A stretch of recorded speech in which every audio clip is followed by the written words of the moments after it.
Hey, how you doing? It's Nolan here. I'm the author of the best-selling Gypsy Jazz songbook series and creator of Gypsy Jazz Fast Track and Transfusion. These online courses and books have literally taught thousands of guys around the world how to play and how to have fun with Gypsy Jazz. In this series of videos, I'm here for you answering your questions, your concerns about playing this style.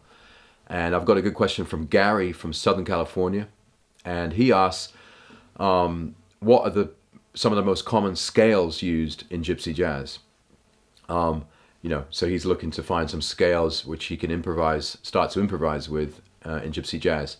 And it's a good question, but basically I'll tell you how I see it. I see it as there's major scales and minor scales, kind of that basic at first. So without kind of getting a whole ton of scales in front of you and start to learn them, just think basically major and minor for firstly.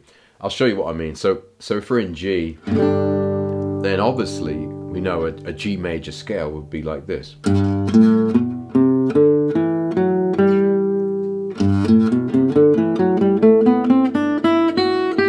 Like that, okay? So that's a G major scale. And the point is that I'm not kind of one that's so into scales, and I don't think it's something which necessarily, gets you to sounding like you're playing music. So firstly, I also say that, not to base too much of your time and effort worrying about scales, okay? That's just my take on it.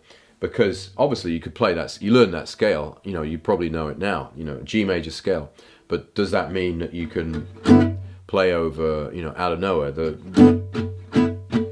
just playing that scale? So you got the major scale. For a start, just learn the major scale. And what is useful, if you know that area G, you know that the notes all around the G chord there. And then, for example, you'd want to know it here where you got your G major 7 chord there. You go and then move there. So there's a G scale there.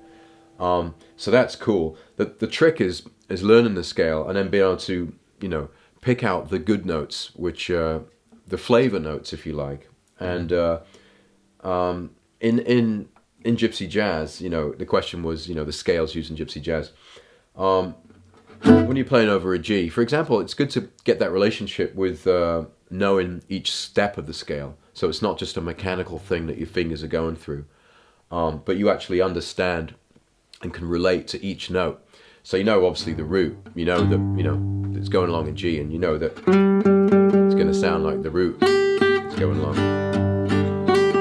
That's the root, okay? So then you just go further than that. The second step is the ninth, or the second step. So then you get that, you can select that note when you want that sound. So you get to a G chord and you go, that ninth sound. So once you've learned the scale, I think it's really important not just to learn a scale, say, give me the next scale. I want to keep going with these scales. Understand what each note sounds like. The sixth, the E natural on the G. It's got a great sound, and somehow, it does fit in the kind of charming kind of vibe of Gypsy Jazz. So when the chord's going along just a G major, you go. And kind of feel that, understand that that's the sound. It's the sixth, but that's the sound. It's got that real nice in the pocket major sound. So when you're going along, you can. And here's a good little idea. That chromatic thing going from the D to the E sounds great over a major chord, and you probably recognize that as the third man theme there. But just between these three notes, you can really start swinging. In Gypsy Jazz, just using the notes from the major scale there with the chromatic, okay? So, probably heard that sound. So you're going along.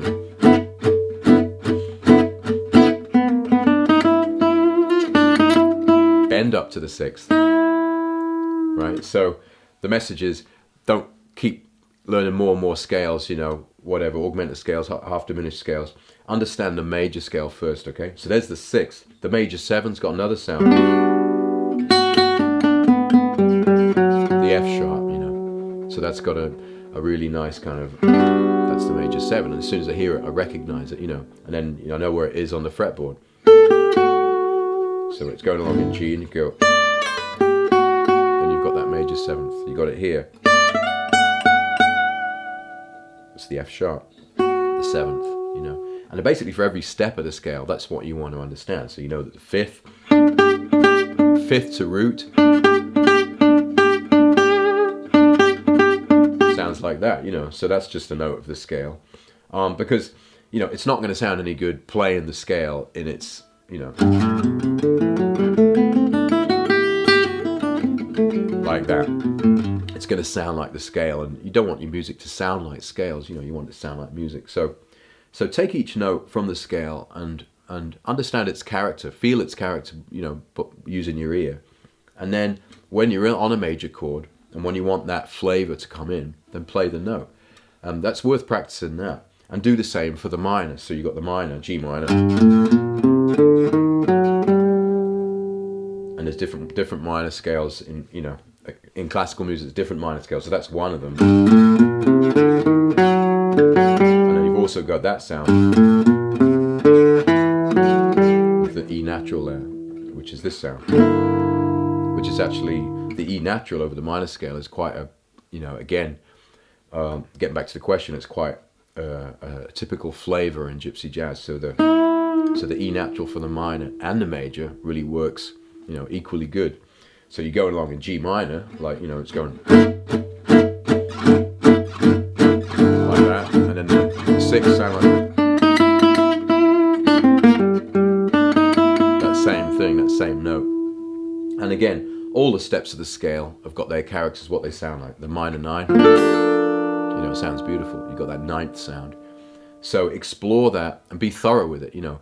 You know, practice it and use it over songs that you're playing, and purposely, you know, choose the note from the palette, you know, of notes, colors, you know, because each one sounds, you know, really different.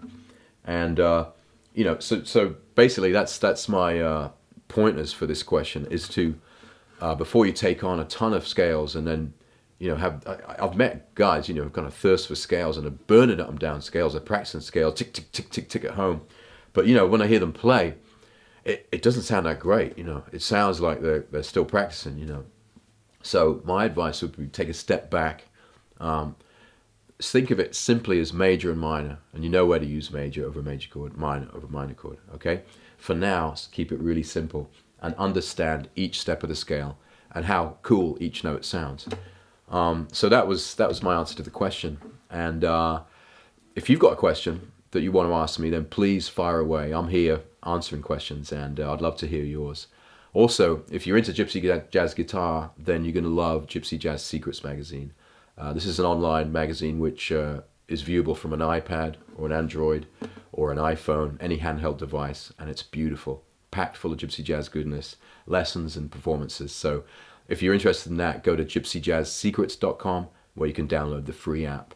It's really awesome. So anyway, thanks for watching this video, and I'll see you really soon in the next one.